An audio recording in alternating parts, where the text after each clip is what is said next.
का जमीन घोटाला हो गया, उनको मुआवजा तक नहीं मिला। मैं अपने पत्रकार साथी का धन्यवाद दूंगा। मैंने कई बार ये कहा कि अगर कोई पुण्य काम होने जा रहा हो, कोई बहुत बड़ा काम होने जा रहा हो और पीडीए के लोग दुखी हों, 90% आबादी वाले लोग दुखी हों, तो ऐसे पुण्य काम में उनको भी कम से कम भला होता। और अगर जमीन घोटाला हुआ है, वो भी अगर गोंडा है, बलरामपुर है या अयोध्या जैसी जगह पर 32 तो 71 बीघा जमीन। सोचिए आप कल्पना करिए कि किस नाम पर, किस सरकार में इस तरह का घोटाला हो रहा है। अगले जी 2024 लोकसभा चुनाव में ये बीजेपी के लोग सबसे बड़े भूमाफिया हैं, याद रखना आप। जहां कहीं भी जमीन कब्जा हो रही है और आप जांच करोगे तो वहां बीजेपी वाले ही मिलेंगे। बीजेपी भारतीय जनता पार्टी भू माफिया पार्टी बन गई है। अगले भी लहर में आप उड़ जाएंगे, आपकी पार्टी मेरी राम लहर चल रही है। कोई लहर नहीं है। ये जो बेरोजगार इजराइल जा रहे हैं, ये जो बेरोजगार इजराइल जा रहे हैं और जो बेरोजगार इजराइल जा रहे हैं और जो अग्निवीर के लोग कपड़े उतार के आंदोलन कर रहे हैं, इनसे कैसे बीजेपी बच पाएगी। और ये जो नई आवाज उठी है पीडीए वाली, इसमें पीड़ित दुखी अगड़े भी हैं, ये ना भूलें अपने आप को। जो पीड़ित हैं, दुखी अगड़े वो भी हैं और पिछड़े दलित अल्पसंख्यक आदिवासी भाइयों का ये समूह है और आधी आबादी के साथ आगे बढ़ रहे हैं। तो 90% लोग इस पीडीए में शामिल हैं, तो भारतीय जनता पार्टी कैसे बचेगी। भैया ये बताइए, आपकी पार्टी, वो चाहे नीतीश कुमार जी हो चाहे आप, है ना, जातीय जनगणना की बात करते थे। अब नीतीश जी जो है एनडीए में शामिल हो गए हैं, आपकी जातीय जनगणना का क्या होगा। नहीं, उनके जाने से मुद्दा थोड़ी खत्म हो जाता है। हमें तो बधाई देना चाहिए नीतीश जी को, कम से कम शुरुआत तो कर गए। ये बात अलग है कि वो कामयाब नहीं हुए, बीजेपी के लोगों ने कुछ जादू चला दिया, क्या किया उस बारे में मैं नहीं जाना चाहता हूँ।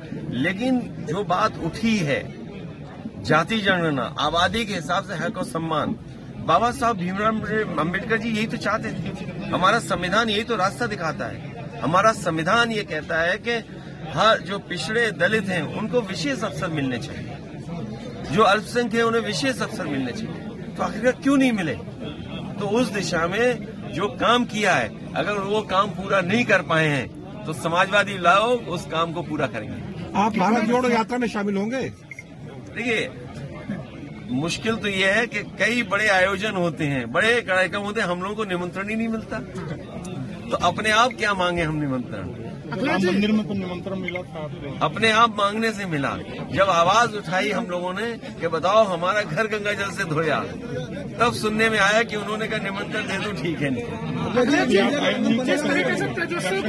वो समय आएगा। मैंने आज से कहा कि ये जो समय है, समय के हिसाब से सब चीजें होती हैं और भगवान हमें बुलाएंगे तो हम जाएंगे। और कब उनकी इंडिया गठबंधन बनेगा, कब इच्छा हो जाएगी बुलाने की, अब ये तो भगवान ही जानते हैं। इंडिया गठबंधन बनेगा, अगर उससे अलग रुपए का जमीन घोटाला हो गया, उनको मुआवजा तक नहीं मिला। मैं अपने पत्रकार साथी का धन्यवाद दूंगा। मैंने कई बार ये कहा कि अगर कोई पुण्य काम होने जा रहा हो, कोई बहुत बड़ा काम होने जा रहा हो और पीडीए के लोग दुखी हों, 90% आबादी वाले लोग दुखी हों, तो ऐसे पुण्य काम में उनको भी कम से कम भला होता।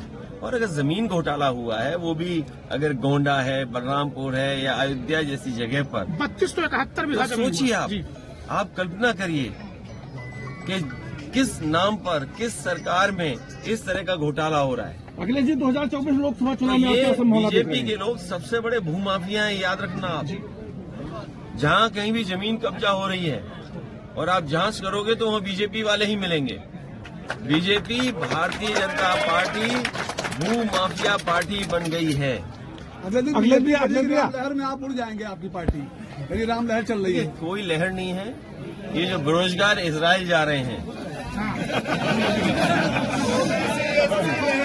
ये जो बेरोजगार इजराइल जा रहे हैं और जो रोजगार इजराइल जा रहे हैं और जो अग्निवीर के लोग कपड़े उतार के आंदोलन कर रहे हैं, इनसे कैसे बीजेपी बच पाएगी। और ये जो नई आवाज उठी है पीडीए वाली, इसमें पीड़ित दुखी अगड़े भी हैं, ये ना भूलें अपने आप को। जो पीड़ित हैं, दुखी अगड़े वो भी हैं, और पिछड़े दलित अल्पसंख्यक आदिवासी भाइयों का ये समूह है और आधी आबादी के साथ आगे बढ़ रहे हैं। तो 90% लोग इस पीडीए में शामिल हैं, तो भारतीय जनता पार्टी कैसे बचेगी। भैया ये बताइए, आपकी पार्टी वो चाहे नीतीश कुमार जी हो चाहे आप, है ना, जातीय जनगणना की बात करते थे। अब नीतीश जी जो है एनडीए में शामिल हो गए हैं, आपकी जातीय जनगणना का क्या होगा। नहीं, उनके जाने से मुद्दा थोड़ी खत्म हो जाता है। हमें तो बधाई देना चाहिए नीतीश जी को, कम से कम शुरुआत तो कर गए। ये बात अलग है कि वो कामयाब नहीं हुए, बीजेपी के लोगों ने कुछ जादू चला दिया, क्या किया उस बारे में मैं नहीं जाना चाहता हूँ। लेकिन जो बात उठी है जाति जनगणना, आबादी के हिसाब से हक और सम्मान, बाबा साहब भीमराव अम्बेडकर जी यही तो चाहते थे। हमारा संविधान यही तो रास्ता दिखाता है। हमारा संविधान ये कहता है कि हर जो पिछड़े दलित हैं उनको विशेष अवसर मिलने चाहिए, जो अल्पसंख्यक हैं उन्हें विशेष अवसर मिलने चाहिए। तो आखिर क्यों नहीं मिले। तो उस दिशा में जो काम किया है, अगर वो काम पूरा नहीं कर पाए हैं तो समाजवादी लोग उस काम को पूरा करेंगे। आप भारत जोड़ो यात्रा में शामिल होंगे।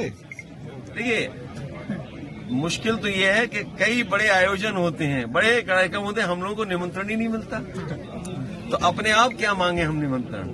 मंदिर में तो निमंत्रण मिला था, अपने आप मांगने से मिला।